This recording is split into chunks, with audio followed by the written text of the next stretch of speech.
அவர் உரிமை எடுத்துக்கிறதுல என்ன தப்பு இருக்குன்னு நீங்க நினைக்கிறீங்க? இப்ப நீங்களும் சிவாவும் எனக்கு ஒண்ணுதான். இப்ப பசங்களுக்காக ஊர் உலகத்துக்கு முன்னாடி நம்ம கணவன் மனைவியே நடிக்கிறோம், அவ்வளவுதான். மத்தபடி நமக்குள்ள இருக்கிறதெல்லாம் நட்பு மட்டும்தாங்க. நீங்க எப்படி எனக்கு ஒரு நல்ல நண்பனோ அதே மாதிரிதான் சிவாவும் எனக்கு ஒரு நல்ல நண்பன் தான். நீங்க எனக்கு நிறைய உதவி பண்ண மாதிரி அவரும் எனக்கு நிறைய உதவி பண்ணியிருக்காரு. சொல்ல போனா அவர் என்னோட பக்கத்துல இருக்கும்போது எனக்கு ஒரு ஆறுதலா இருக்கிற மாதிரி இருக்கு. உங்களுக்கு என் பசங்க மேல இருக்கிற அதே பாசமும் அன்பும் அவருக்கும் இருக்குங்க. இதுல என்ன தப்பு இருக்கு? சொல்ல போனா அவருக்குன்னு யாரும் இல்லாத ஏக்கத்துல பசங்க கிட்ட பாசத்தை காட்டியிருக்கலாம். இதே எதுக்கு இவ்வளவு பெருசுபடுத்திட்டு இருக்கீங்க? இனிமே சிவா விஷயத்துல இந்த மாதிரி எல்லாம் பேசாதீங்க. அது என் மனசுக்கு ரொம்ப கஷ்டமா இருக்கு. எங்க அவர் மனசுல எந்த தப்பான எண்ணமும் இருக்காதுங்க. இப்ப அவர் ஏதோ குழப்பத்துல இருக்காரு, அது உண்மைதான். அதுக்கு என்ன காரணம்னு அவரே சொல்லுவாரு. அது வரைக்கும் நானும் எதுவும் கேட்க போறது இல்ல. எனக்கு என்னவோ இந்த கல்யாணம் அவருக்கே தெரியாம அவசரத்துல நடந்ததுல என் மேல ஏதோ கோவமா இருக்காரோன்னு தோணுது. அதான் என்கிட்ட பேசாம அவர் ஒதுங்கி ஒதுங்கி போறாருன்னு நினைக்கிறேன்.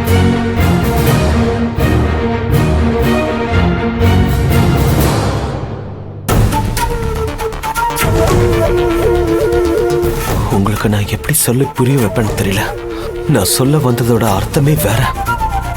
நம்ம 2 பேருக்கும் நடுவுல இந்த கல்யாணம் நடந்ததாலதான் அவர் கோவமா இருக்காருன்னு நீங்க நினைக்கிறீங்க. ஆனா நம்ம 2 பேருக்கும் கல்யாணம் நடந்த விஷயமே அவருக்கு பிடிக்கலன்னு நான் சொல்ல வரேன். அது எப்படி உங்களுக்கு சொல்லி புரிய வைப்பேன்?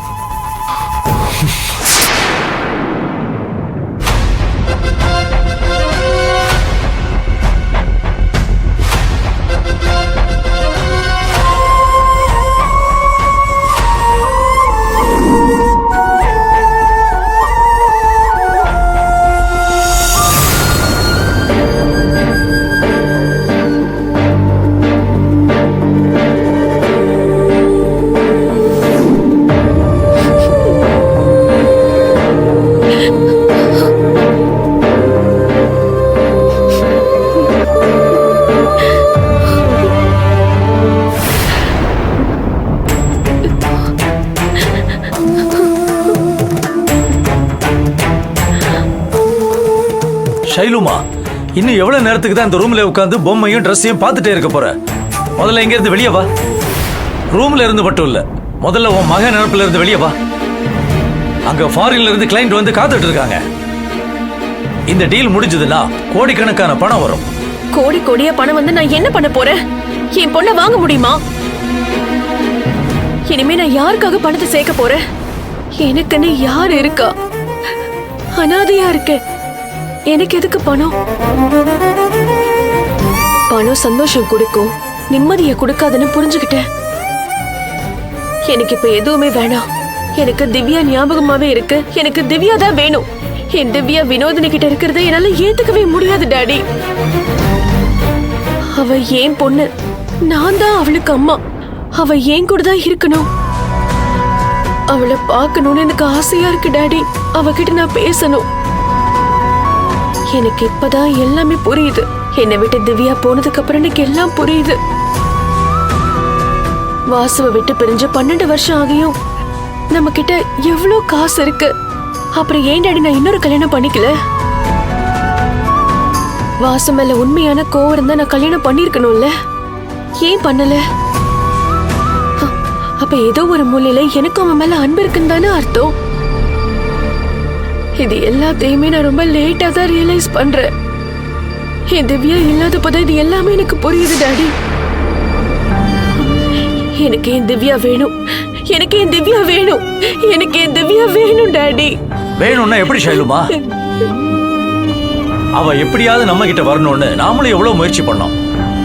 ஆனா நம்மளால முடியலம்மா. நம்ம கிட்ட வரமாட்டேன்னு பிடிவாதம் பிடிக்கிறவள என்ன பண்ண சொல்ற? உன் வாழ்க்கையை சரி பண்ண வேண்டியது இந்த டேடியோட கடமை.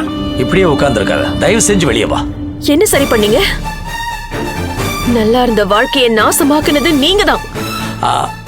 அப்பவே எனக்கு கொஞ்சம் பணம் கொடுத்து உதவி இருந்தா வாசவ முன்னுக்கு வந்திருப்பா. நாங்க 2 பேரும் பிரிஞ்சிருக்கவும் மாட்டோம். எல்லாத்தையும் தூக்கி போட்டுட்டு வான்னு சொன்னீங்க. வந்து இப்ப நான் தனி மரமா நிக்கிறேன். பாருங்க டாடி, பாருங்க நல்லா. முதல்ல என் கண்ணு முன்னாடி நிக்காதீங்க, போங்க. வெளியில போங்கன்னு சொன்னேன். வெளியில போங்க. ஷைலு. வெளியில போங்க. வெளியில போங்க. என் கண்ணு முன்னாடி நிக்காதீங்க, போங்க.